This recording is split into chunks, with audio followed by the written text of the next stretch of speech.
Hello friends, this is Rashid Jahangir and welcome to my YouTube channel.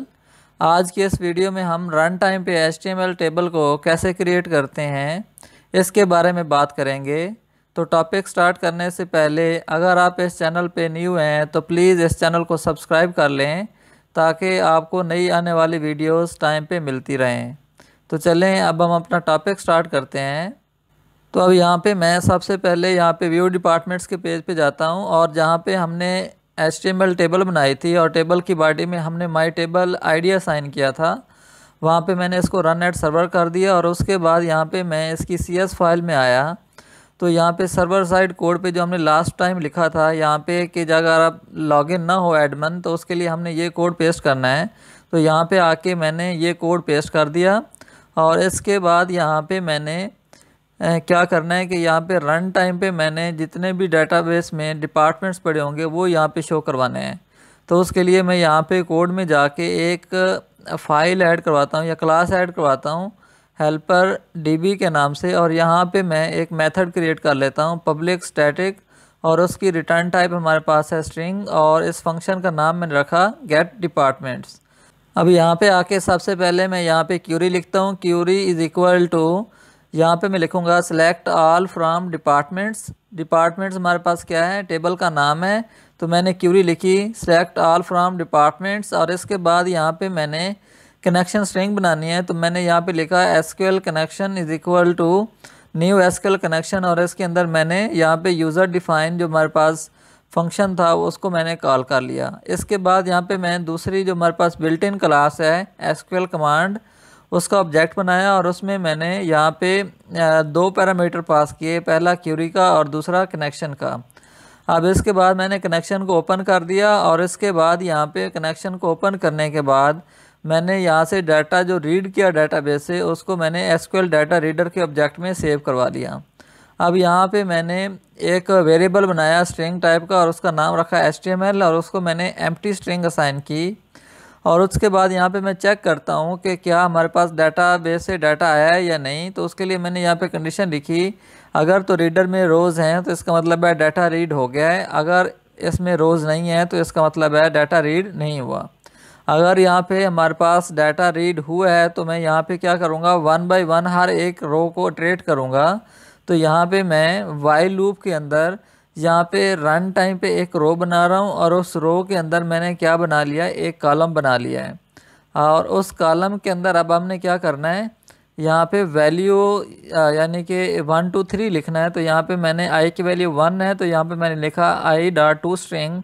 तो यहाँ पे इस कॉलम के अंदर यहाँ पे हमारे पास एक वैल्यू आ गई है। जैसे यहाँ पे आपको नज़र आ रही है कि हमने पहले स्टैटिक लिखा था, अब हम क्या कर रहे हैं, डायनामिक कर रहे हैं, क्योंकि अब हमने यहाँ पे जो डिपार्टमेंट्स हैं वो कहाँ से उठाने हैं, डेटाबेस से उठाने हैं। तो अब यहाँ पे मैंने एक रो बनाई और रो के अंदर एक कॉलम बना लिया, और अब इसके अंदर मैं दूसरा कॉलम बनाऊँगा जिसके अंदर डिपार्टमेंट का नेम पड़ा होगा। तो अब यहाँ पे मैंने जो हमारे पास 1 इंडेक्स पे रीडर का होगा तो वो क्या होगा, डिपार्टमेंट नेम, और 0 इंडेक्स पे होगा ID। तो यहाँ पे जो 1 इंडेक्स पे पड़ा है डिपार्टमेंट नेम उसको मैंने सेकंड कॉलम में सेव करवा लिया, और थर्ड जो हमारे पास कॉलम है उसके अंदर हमने एक डिलीट का बटन लगाया था। जैसे आप यहाँ पे देख सकते हैं कि जो थर्ड कॉलम था इसके अंदर हमने यहाँ पे डिलीट का यानी कि लिंक बनाया था। तो अब यहाँ पे मैं एक डिलीट का लिंक बनाता हूँ, इस पेज पे जाता हूँ यहाँ पे, और यहाँ पे आके मैं AH रेफरेंस, और यहाँ पे मैं इसी पेज का रेफरेंस देता हूँ व्यू डिपार्टमेंट्स या व्यू डिपार्ट्स डॉट ASPX। और यहाँ जो हमारे पास क्वेश्चन मार्क है इसका मतलब यह है कि अब इसके आगे मैं क्यूरी स्ट्रिंग पास कर रहा हूँ। अब क्यूरी स्ट्रिंग में हमारे पास दो चीज़ें होती हैं, एक हमारे पास की होती है और एक हमारे पास वैल्यू होती है। तो यहाँ पे मैंने की रखी ID और वैल्यू हमारे पास आ गई कहाँ से, डाटाबेस से आ गई। तो यहाँ पे हमारे पास 0 इंडेक्स में ID पड़ा था तो यहाँ पे हमारे पास इसके साथ कंकैटिनेट हो जाएगी। तो हमने इस URL में क्यूरी स्ट्रिंग पास कर दी। अब इसके बाद यहाँ पे हमने आइकन यूज़ करना है, तो हम आइकन के लिए ये सारी की सारी HTML कॉपी कर लेते हैं, और कॉपी करने के बाद यहाँ पे हम इसको यहाँ पे पेस्ट कर देते हैं। तो यहाँ पे हमारे पास इसको हमने पेस्ट कर लिया, और जहाँ पे हमारे पास डबल कोट्स हैं वहाँ पे हमने इसको क्या कर लेना है, सिंगल कोट्स में कर लेना है। तो यहाँ पे हम इसको सिंगल कोट्स में करेंगे, और यहाँ पे हमने यहाँ पे देखें कि हमारे पास डिलीट का लिंक बन गया है। अब इसके बाद इसको मैं यहाँ पे हमारे पास पहले जो हमारे पास HTML लिखी थी उसमें हमारे पास हर रो में कितने कॉलम थे, 3 कॉलम थे। अब हमने 3 कॉलम बना लिए। अब 3 कॉलम बनाने के बाद हमने इस रो को क्या करना है, क्लोज़ कर देना है। तो अब हमने रन टाइम पे क्या किया है कि रो बना लिए हैं। अब हमारे पास जितनी डेटाबेस में रो होंगी उतनी हमारे पास HTML रो बन जाएंगी। अब यहाँ पे हमने सारे की सारी रो रिटर्न करवा ली और इसके बाद इस रिटर्न स्टेटमेंट से पहले हमने क्या लिखना है, कनेक्शन को क्लोज़ करना है। अगर रिटर्न स्टेटमेंट के बाद आप कनेक्शन क्लोज़ करेंगे तो वो एग्जीक्यूट नहीं होगा। अब यहाँ पे आके मैं जो हमारे पास HTML जो हमारे पास बॉडी थी उसके अंदर मैंने क्या किया, उस फंक्शन को कॉल कर लिया। तो बॉडी के अंदर हमारे पास क्या आ गई, रोज़ आ गई। अब हमने ये स्टैटिक रोज़ डिलीट कर दी और जो हमारे पास डायनेमिक रोज़ होंगी वो इस टी बॉडी के अंदर एम्बेड हो जाएंगी। तो अब यहाँ पे मैं इसको एग्जीक्यूट करता हूँ। तो अब यहाँ पे देखते हैं कि हमारे पास क्या आता है। तो अब यहाँ पे हम इसको लॉगिन करते हैं। लॉगिन करने के बाद मैं यहाँ पे व्यू डिपार्टमेंट्स में जाऊँगा। तो यहाँ पे आप देखें कि हमारे पास क्या है, यहाँ पे डायनेमिक रोज़ आ गए हैं कि हमारे पास डेटाबेस में 6 डिपार्टमेंट्स पड़े थे तो हमारे पास यहाँ पे 6 रोज़ आ गई हैं। अब इसी तरह यहाँ पे हमने क्या करना है, व्यू डेजिग्नेशन का करना है। तो बिल्कुल सही सेम प्रोसीजर हम करेंगे। तो यहाँ पे हम जाते हैं व्यू डेजिग्नेशन में और यहाँ पे हम इस जो हमारे पास टी बॉडी का ID माई टेबल था उसको हमने क्या किया, रन एट सर्वर कर लिया और इस स्टैटिक HTML को हमने डिलीट कर दिया। अब इसके बाद इस मेथड को मैं क्या करता हूँ, कॉपी करता हूँ और कॉपी करने के बाद इसी मेथड को मैं पेस्ट कर लेता हूँ क्योंकि यही सेम मेथड हमारे पास क्या आएगा, डेजिग्नेशन के केस में आएगा। तो यहाँ पे मैं इस मेथड का नाम चेंज करता हूँ, गेट डेजिग्नेशन, और उसके बाद यहाँ पे मैं नीचे टेबल का नाम चेंज करता हूँ। तो टेबल का नाम आ जाएगा गेट डेजिग्नेशंस। और इसके बाद यहाँ पे जहाँ पे हमने लिखा हुआ है व्यू डिपार्टमेंट्स, यहाँ पे हमने लिखना है व्यू डेजिग्नेशन और उसके बाद यहाँ पे बाकी हमारा कोड सेम रहेगा। अब यहाँ पे जाके मैं क्या करता हूँ कि जो इसकी पेज लोड का इवेंट है वहाँ पे जाके मैंने इस सारे कोड को क्या कर लेना है, व्यू डिपार्टमेंट्स वाले को कॉपी करके यहाँ पे पेस्ट कर देना है। अब यहाँ पे हमारे पास सेशन भी आ गया और उसके बाद यहाँ पे हमने मेथड कौन सा कॉल करना है, गेट डेजिग्नेशन। तो इसके लिए मैं यहाँ पे एक नेम स्पेस ऐड करवाऊँगा using comset store dot code. तो यहाँ पे हमारे पास ये आ गया। अब इसके बाद यहाँ पे मेथड में कॉल करता हूँ तो यहाँ पे आ गया गेट डेजिग्नेशन। तो अब मैं इसको भी एग्जीक्यूट करता हूँ तो हमारे पास इस डेटाबेस में जितनी भी डेजिग्नेशन पड़ी होंगी वो सारी की सारी क्या होंगी, यहाँ पे हमें शो हो जाएंगी। तो अब यहाँ पे हम क्या करते हैं कि इसको यूज़र नेम पासवर्ड दिया और उसके बाद यहाँ पे मैं व्यू डेजिग्नेशन करता हूँ। तो यहाँ पे देखें कि हमारे पास जितने भी डेजिग्नेशन हैं वो सारी की सारी यहाँ पे हमें शो हो रही हैं। अब इसके बाद यहाँ पे हमने देख लिया कि व्यू डिपार्टमेंट्स भी आ गया और उसके बाद हमारे पास व्यू डेजिग्नेशन भी आ गया। तो अब हमने क्या करना है, व्यू फर्म्स करना है। तो अब यहाँ पे हमारे पास व्यू फर्म्स के केस में हमारे पास क्या होगा कि पहले हमें फर्म ऐड करवानी पड़ेगी। तो अब यहाँ पे हमारे पास एक स्टैटिक डाटा है, अब हमने इसको क्या करना है, डायनामिक डाटा करना है, जैसे हमने क्या किया था डिपार्टमेंट और डेजिग्नेशन के केस में किया था। तो अब यहाँ पे हम क्या करते हैं, इस कोड को थोड़ा सा चेंज करते हैं कि अगर हमारे पास अगर डेटाबेस में कोई डेजिग्नेशन या डिपार्टमेंट नहीं है तो उस केस में हमें मैसेज होना चाहिए कि आपके डिपार्टमेंट या आपके डेटाबेस में कोई डिपार्टमेंट या डेजिग्नेशन मौजूद नहीं है, आप पहले उसको ऐड करें। तो यहाँ पे मैंने इसको थोड़ा सा चेंज किया। अब यहाँ पे मैंने चेक किया है कि अगर तो हमारे पास यहाँ पे एम्प्टी स्ट्रिंग आती है, मतलब कि हमारे पास कोई भी जो है ना वो क्या है कि डेटाबेस में कोई डिपार्टमेंट नहीं है या कोई डेजिग्नेशन नहीं है, तो यहाँ पे हम एक एरर मैसेज शो करवाएंगे, view box dot inner HTML is equal to empty कर देंगे। और इसके बाद यहाँ पे हम क्या करेंगे, इसी डिव के अंदर हम एक एरर मैसेज शो करवाएंगे और इस एरर मैसेज में कहेंगे कि आपके डेटाबेस में कोई भी हमारे पास डेजिग्नेशन मौजूद नहीं है। तो यहाँ पे मैं लिखूँगा no designation exist in the database. तो अब यहाँ पे हमने थोड़ा सा इसका चेक लगा लिया। अब यही वाला जो कोड है हम डिपार्टमेंट्स के केस में भी लिखेंगे और व्यू फर्म्स के केस में भी लिखेंगे। तो इसको मैं कॉपी करता हूँ और कॉपी करने के बाद यही कोड मैंने व्यू डिपार्टमेंट्स के केस में भी पेस्ट कर दिया और इसमें मेथड मैंने लिखा व्यू डिपार्टमेंट्स या गेट डिपार्टमेंट्स, और इसमें भी मैंने थोड़ा मैसेज चेंज कर लिया, no department exist in the database. तो अब यहाँ पे इसी पेज को मैंने कहाँ पे शो करवाना है, व्यू फर्म्स के केस में। तो यहाँ पे मैं इन सारे पेजेस को क्लोज़ करता हूँ और इन पेजेस को क्लोज़ करने के बाद मैं क्या करता हूँ, इस मेथड को कॉपी करता हूँ और यहाँ पे हम इसको पेस्ट कर देते हैं और इसको हम नाम देते हैं गेट फर्म्स के नाम से। तो यहाँ पे हम तीसरा मेथड लिख रहे हैं गेट फर्म्स और यहाँ पे मैं लिखूँगा सिलेक्ट ऑल फ्रॉम फर्म्स। अब यहाँ पे हमारे पास जो फर्म्स का टेबल है उसके अंदर हमारे पास कितने कॉलम्स हैं ये हमने देखना है। तो यहाँ पे हम काउंट करेंगे तो यहाँ पे देखें कि हमारे पास 6 कॉलम्स हैं। तो यहाँ पे हमने रन टाइम पे भी 6 कॉलम्स ही बनाने हैं। तो यहाँ पे हमारे पास आ जाएगा, हमने 6 कॉलम्स बना लिए। तो यहाँ पे हमारे पास आ गया, यहाँ पे 2, 3, 4 और 5 और लास्ट वाला जो हमारे पास है वो क्या आ जाएगा 6। तो हमारे पास 6 कॉलम्स आ जाएंगे। तो यहाँ पे मैं करता हूँ व्यू फर्म्स और इसके बाद यहाँ पे जब हमारे पास फर्म्स डिलीट करेंगे तो दोबारा पेज इसी पेज पे हमारे पास रीडायरेक्ट हो जाएगा। तो अब यहाँ पे हम इस स्टैटिक डाटा को क्या करते हैं, यहाँ से डिलीट कर देते हैं और इसको हम क्या कर देते हैं रन एट सर्वर। तो अब यहाँ पे हम इस पेज लोड पे वही वाला कोड कॉपी करते हैं और इसको हम क्या करेंगे, जो व्यू डिपार्टमेंट्स के केस में था इसको हमने पेस्ट कर दिया यहाँ पे व्यू फर्म्स में।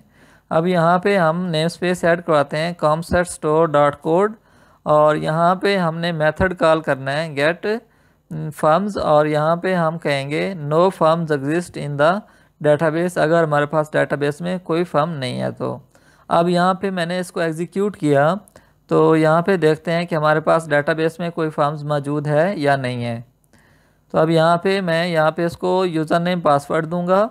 तो यहाँ पे मैंने ईमेल दी और पासवर्ड दिया। तो यहाँ पे मैं जाता हूँ, यहाँ पे मैंने व्यू डेजिग्नेशन किया, व्यू डिपार्टमेंट्स किया। तो यहाँ पे हमारे पास डिपार्टमेंट्स आ गए, यहाँ पे डेजिग्नेशन आ गई और जब मैंने व्यू फर्म्स किया तो यहाँ पे मैसेज आया no firms exist in the database. तो अब यहाँ पे हमने क्या करना है कि ऐड न्यू फर्म करनी है। पहले हमने इसमें एक डेटाबेस में एक न्यू फर्म ऐड करनी है। तो यहाँ पे हम क्या करेंगे कि पेज लोड के इवेंट पे हम लिखेंगे if session email is equal to not equal to null. तो इसका मतलब है कि यहाँ पे यूज़र क्या है कि लॉगिन है और उसके बाद हमने देखना है कि कौन सा यूज़र लॉगिन है। तो उसके बाद हमने चेक करना है कि उसका रोल आईडी अगर 1 है तो इसका मतलब है कि एडमिन लॉगिन है।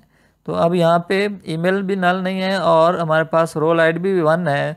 तो तब हमने क्या करना है, उसको फर्म ऐड करने देनी है, अदरवाइज़ हम उसको रीडायरेक्ट किधर करेंगे, साइन इन के पेज पे रीडायरेक्ट कर देंगे। तो यहाँ पे हमने लिखा यूज़र्स और इसके बाद हमने किया साइन इन .aspx और उसके बाद यहाँ पे हमने response.cache.set नो स्टोर कर दिया। तो यहाँ पे हमारे पास ये जो इन्फॉर्मेशन है वो कैशे में स्टोर नहीं होगी।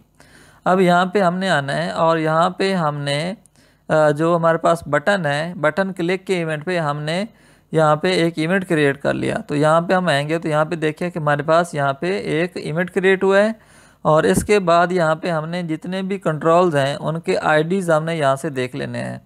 तो यहाँ पे firm name, firm email, firm address, phone, NTN, तो ये सारे के सारे क्या हैं, ये कंट्रोल्स के नाम हैं। तो अब यहाँ पे हम हर एक कंट्रोल्स की वैल्यू को गेट करके एक स्ट्रिंग में स्टोर करवा रहे हैं। तो पहला मैंने फर्म नेम को वैल्यू को गेट किया और उसको नेम में स्टोर करवाया। इसी तरह फर्म के ईमेल एड्रेस को मैंने ईमेल में स्टोर करवाया। फिर हमने एड्रेस को, फर्म एड्रेस को स्टोर करवाया। तो जितने भी हमारे पास कंट्रोल्स हैं उन सारे की सारी वैल्यूज़ को हमने गेट करके यहाँ पे स्ट्रिंग में स्टोर करवा लिया। इसी तरह हमारे पास NTN नंबर को स्टोर करवा लिया टेक्स्ट में। इसी तरह GST को हमने स्टोर करवा लिया GS टेक्स्ट में।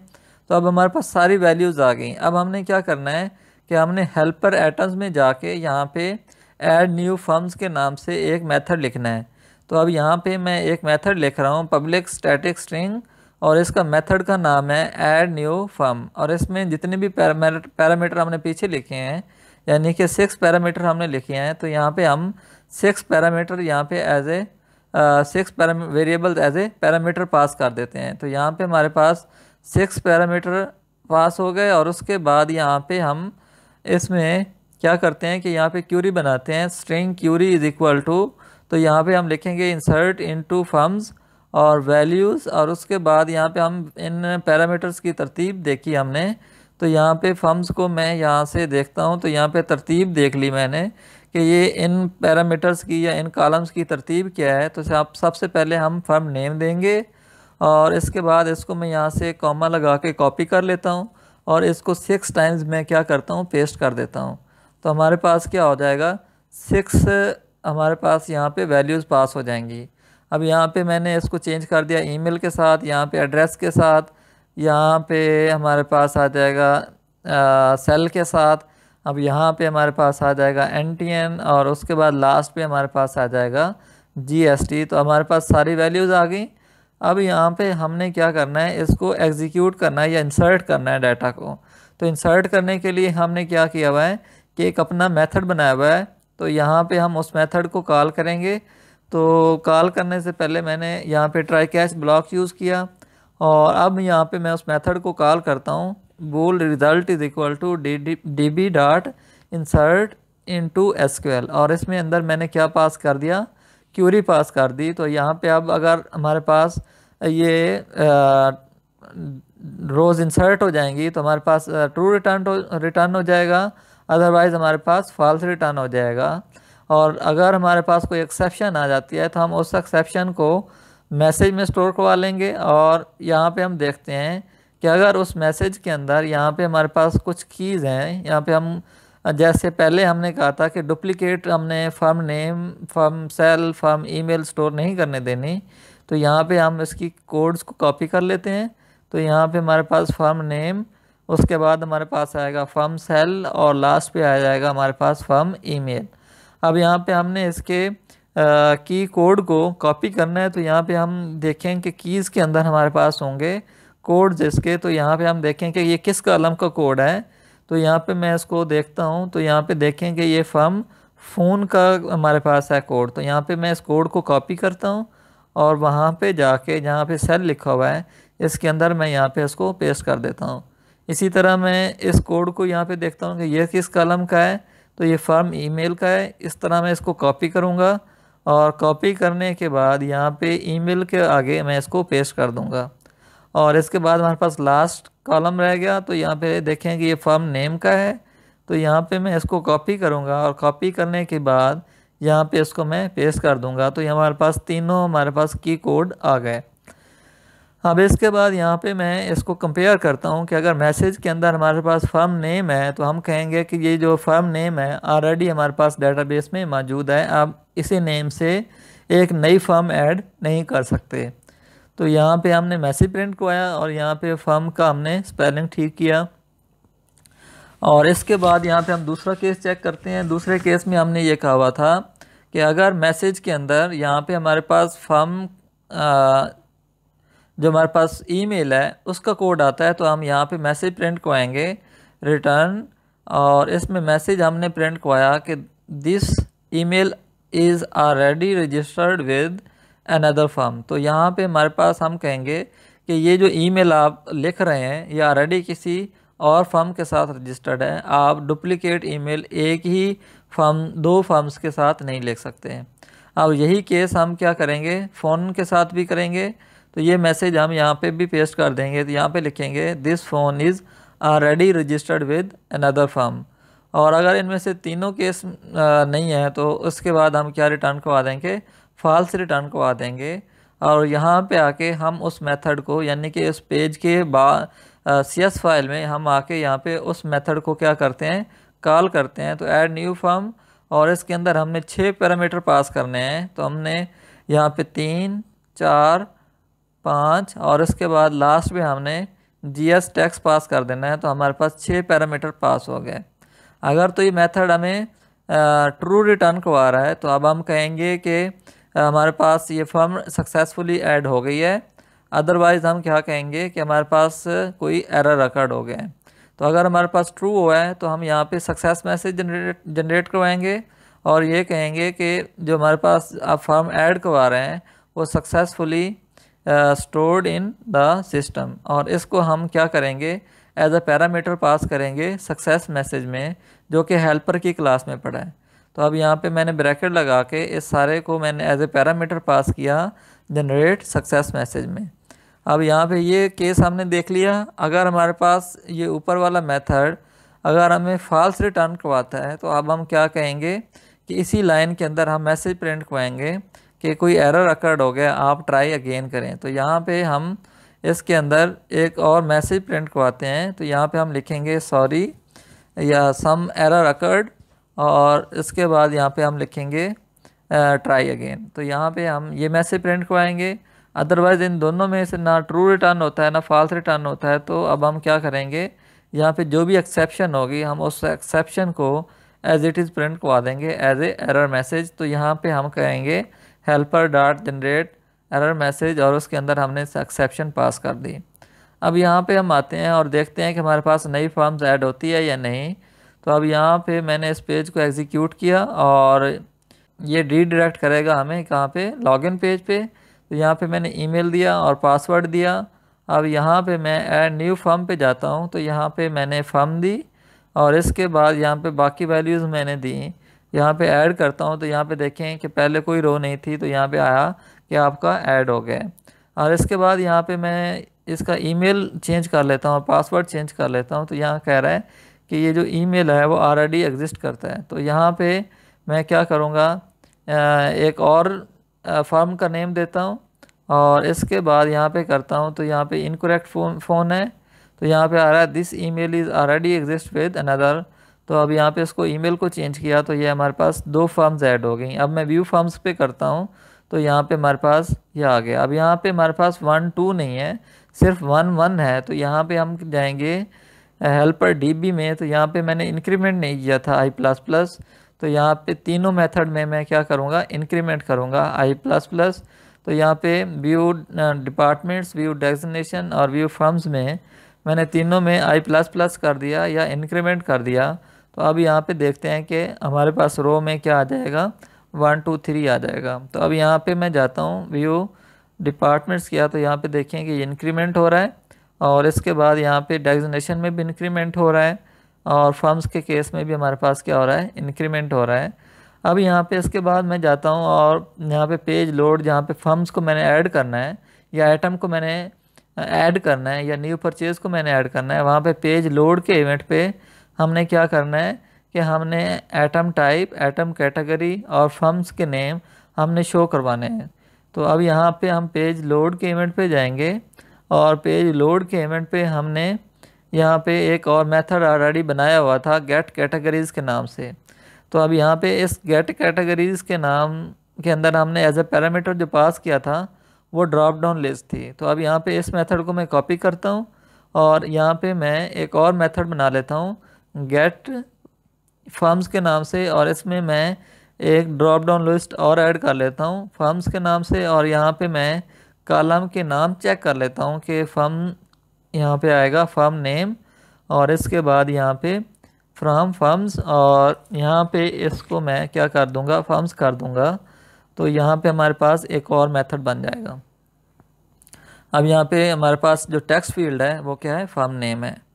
अब इसी तरह मैं इसको कॉपी करूँगा, हमने तीसरा मेथड बनाना है। तो यहाँ पे मैं इसमें 2 पैरामीटर पास करूँगा, एक ड्रॉप डाउन लिस्ट और एक कैटेगरी आईडी।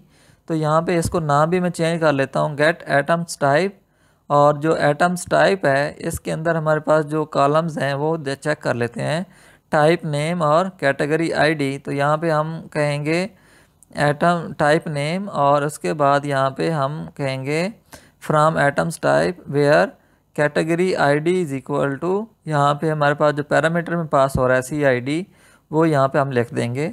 अब क्योंकि ये इंटीजर है तो इस वजह से मैंने इसके बाहर सिंगल कोट्स यूज़ नहीं किए।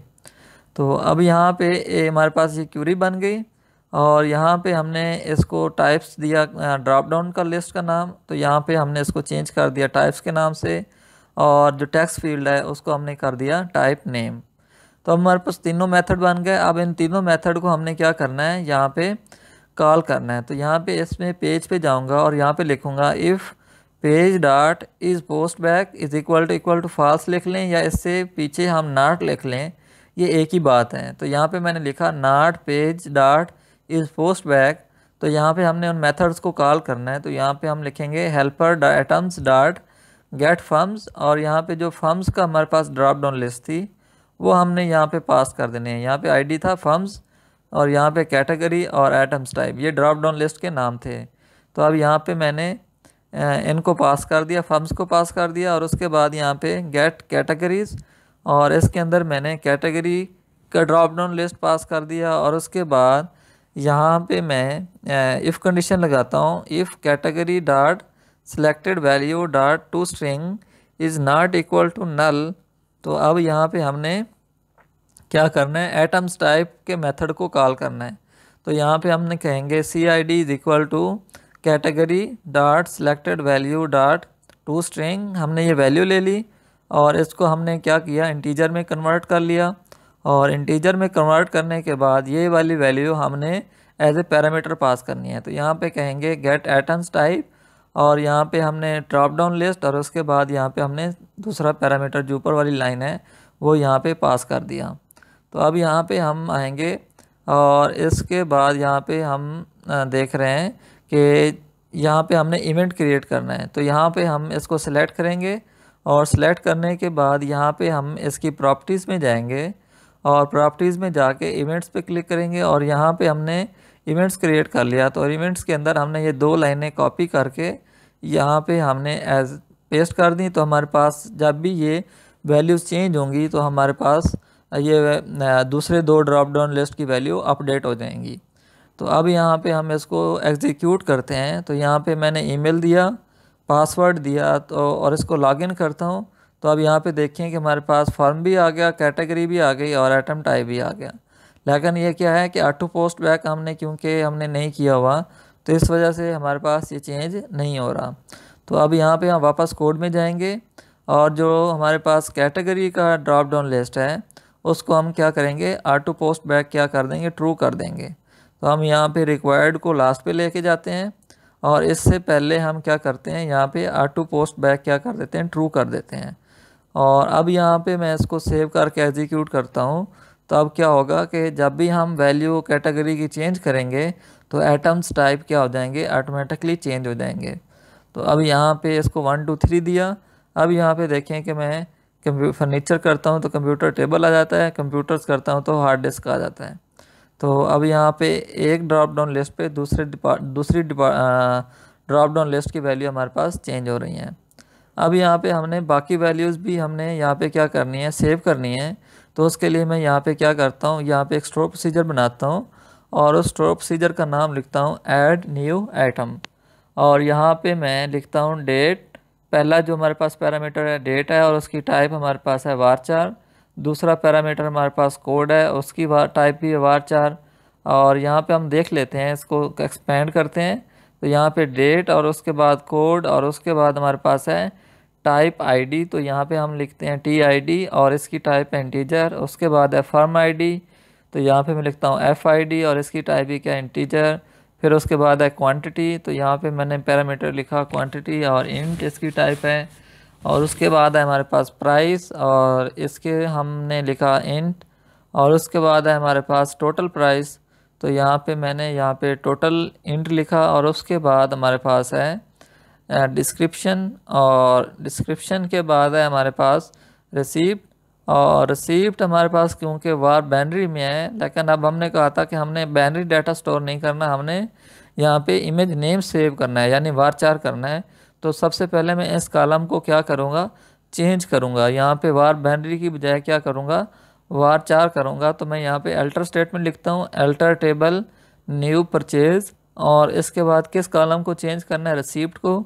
तो यहाँ पे मैं लिखूँगा अल्टर कॉलम रिसीप्ट और इसके बाद यहाँ पे लिखूँगा इसकी टाइप क्या होनी चाहिए, varchar होनी चाहिए। तो अब यहाँ पे मैं इसको एग्जीक्यूट करता हूँ। तो एग्जीक्यूट करके मैं इसको डिलीट कर देता हूँ और इसको रिफ़्रेश करता हूँ। तो अब यहाँ पे देखें कि इसकी टाइप क्या बन गई है, varchar बन गए। तो अब यहाँ पे मैं इसकी भी टाइप क्या करता हूँ, varchar। अब हमारे पास सारे पैरामीटर्स आ गए। अब इसके बाद यहाँ पे इस पैरामीटर्स के बाद मैं लिखता हूँ एज बिगिन और यहाँ पे एज बिगिन के बाद मैंने एंड लिखा।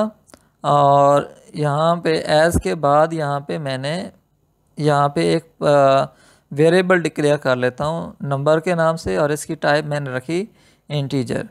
और इसके बाद यहाँ पे मैं करता हूँ इंसर्ट इनटू न्यू परचेज और वैल्यूज़ की मैं यहाँ पे सेम, हमारे पास सीक्वेंस सेम होना चाहिए। अब यहाँ पे पहले भी आपको मैंने बताया था कि इसकी सीक्वेंस जो हमारे पास कॉलम्स की है वही सीक्वेंस होनी चाहिए। पहले डेट, फिर कोड, फिर टाइप आईडी, फिर उसके बाद एफआईडी, क्वांटिटी, उसके बाद हमारे पास है प्राइस, उसके बाद है टोटल प्राइस, और उसके बाद हमारे पास है डिस्क्रिप्शन, और उसके बाद है रिसिप्ट। और जब ये हमारे पास सारे पैरामीटर पास हो जाएंगे तो उसके बाद हमने क्या करना है, यहाँ पे सिलेक्ट क्यूरी लगानी है। अब हमने इस इन्वेंट्री के टेबल में भी जब हमारे पास डाटा अपडेट होगा न्यू परचेज में, तो अब हमने इन्वेंट्री में भी चेंज करना है। तो अब हम देखेंगे कि टोटल क्वांटिटी कितनी है स्टोर इन्वेंट्री में, जहाँ फर्म आईडी एफआईडी है और टाइप आईडी हमारे पास टीआईडी है, यानी कि इस कैटेगरी की कौन कौन सी टाइप्स हमारे पास ऑलरेडी मौजूद हैं। तो उसको हमने किस में स्टोर करवा लिया, नंबर में स्टोर करवा लिया। अगर तो हमारे पास ऑलरेडी इस कैटेगरी की कोई चीज़ पड़ी है तो इसका मतलब है कि वो रो काउंट क्या होगा, 0 से बड़ा होगा। एल्स केस में हमारे पास क्या होगा कि हमारे पास या इस कैटेगरी की कोई क्वांटिटी नहीं पड़ी होगी। अगर पड़ी होगी तो हम क्या करेंगे, अपडेट कर देंगे, यानी कि पुरानी वैल्यू में अगर पहले हमारे पास 10 चेयर्स पड़ी हैं तो अब हम क्या करेंगे, नई हमने 20 खरीदी हैं तो हम 10 + 20, अब हम कहेंगे कि हमारे स्टोर में कितनी चेयर्स पड़ी हैं, 30 चेयर्स पड़ी हैं। तो मैंने ओल्ड प्लस न्यू दोनों को ऐड कर लिया और उस वैल्यू को मैंने क्या किया, अपडेट कर दिया। तो अगर तो हमारे पास ये सिनेरियो होगा तो हम ये क्यूरी लिखेंगे।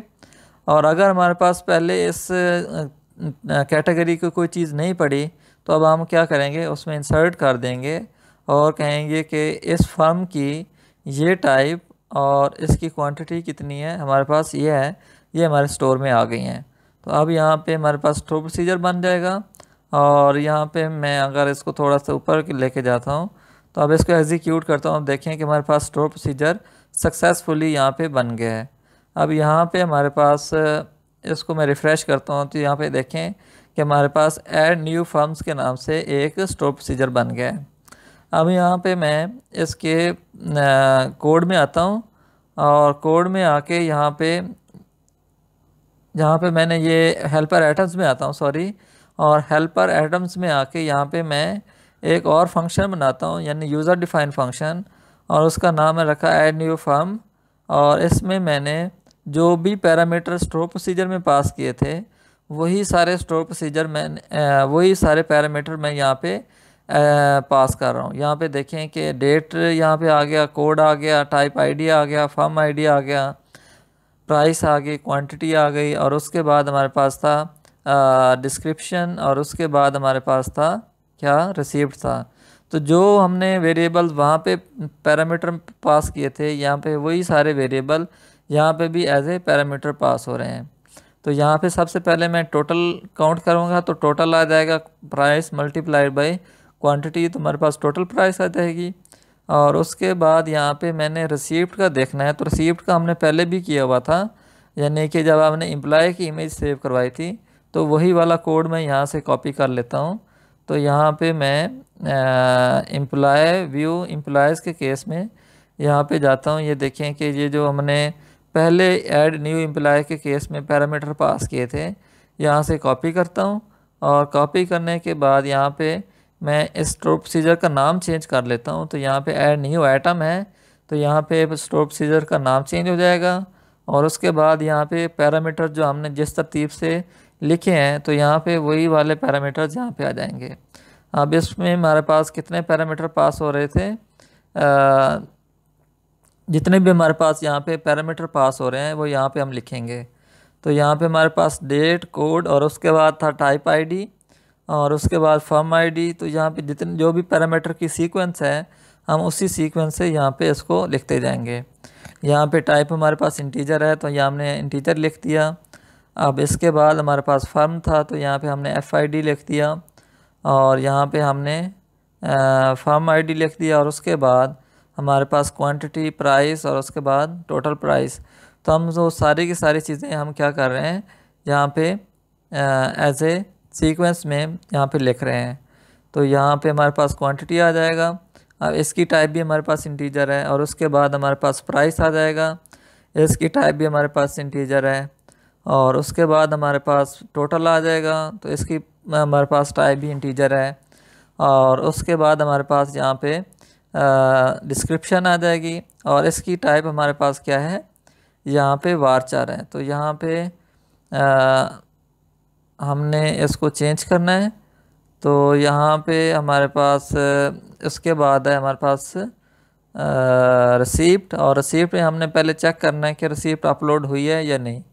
तो अगर तो हमारे पास रिसीप्ट अपलोड नहीं हुई तो हम उसको नल करेंगे, और अगर हमारे पास रिसीप्ट अपलोड हो गई है तो हम वही वाली चीज़ यहाँ पे लिखेंगे कि उसकी टाइप वारचार है और उसकी वैल्यू हमारे पास क्या है, रिसीप्ट है।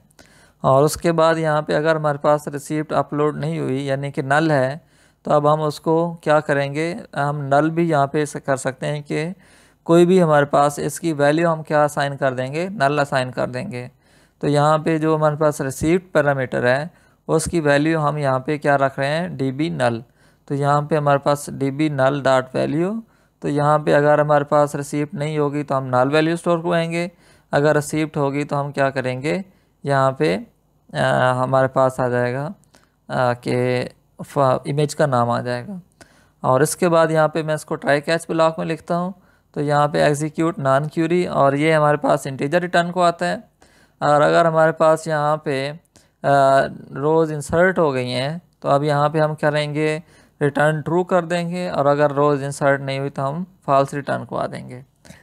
अब इसके बाद यहाँ पे आते हैं, तो यहाँ पे इसकी कोड फाइल में हम जाएंगे और इसमें हम ऑन क्लिक पे एक इवेंट क्रिएट कर लेते हैं। और इसमें जाते हैं, यहाँ पे हम इसका पहले हमारे पास आएगा टाइप आईडी, और टाइप आईडी में कहाँ पे हमारे पास items type dot selected value dot to string. तो यहाँ पे ड्रॉप डाउन लिस्ट से हमने वैल्यूज़ ले लिया और इसको कन्वर्ट कर लिया किस में, इंटीजर में।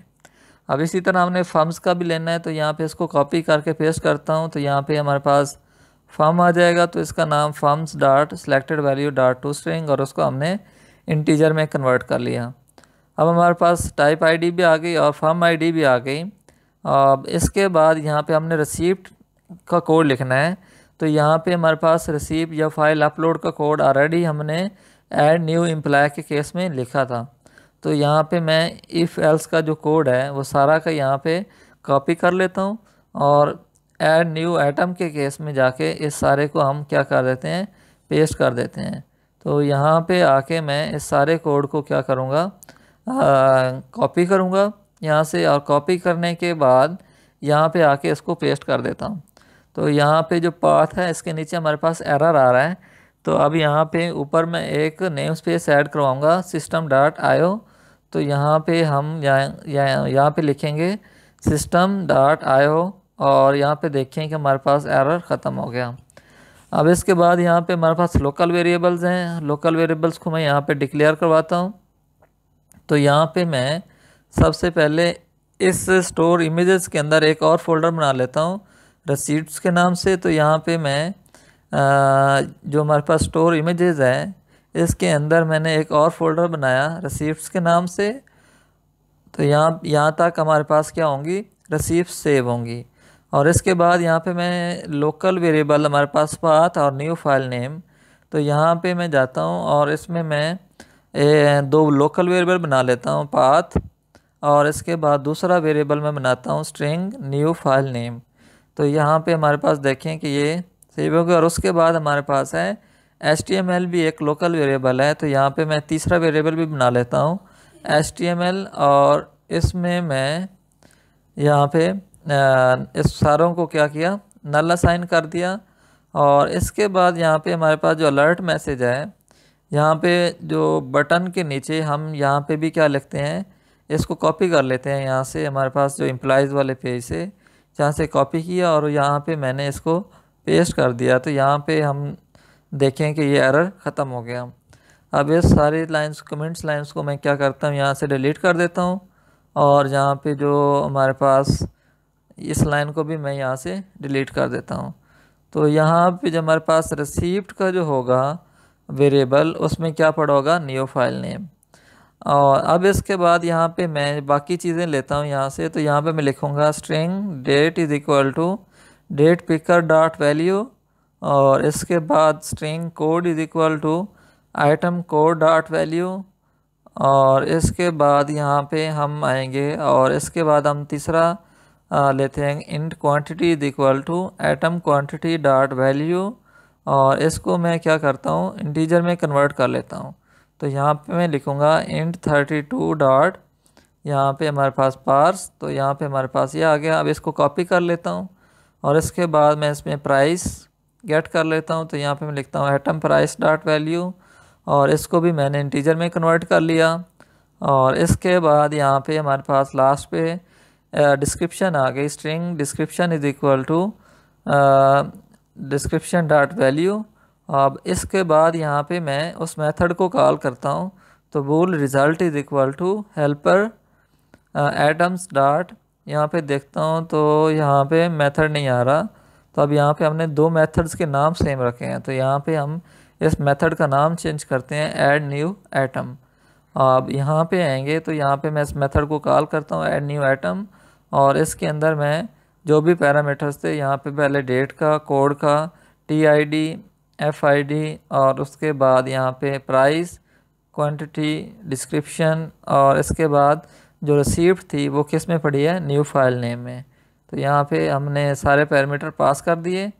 और इसके बाद यहाँ पे मैं लिखता हूँ कि अगर तो हमारे पास रिज़ल्ट ट्रू आया है तो हम अलर्ट मैसेज में एक सक्सेस मैसेज शो करवाएंगे, हेल्पर डॉट, यहाँ पे लिखेंगे helper dot generate success message, और यहाँ पे कहेंगे item is stored in the system successfully, या item is stored in the system.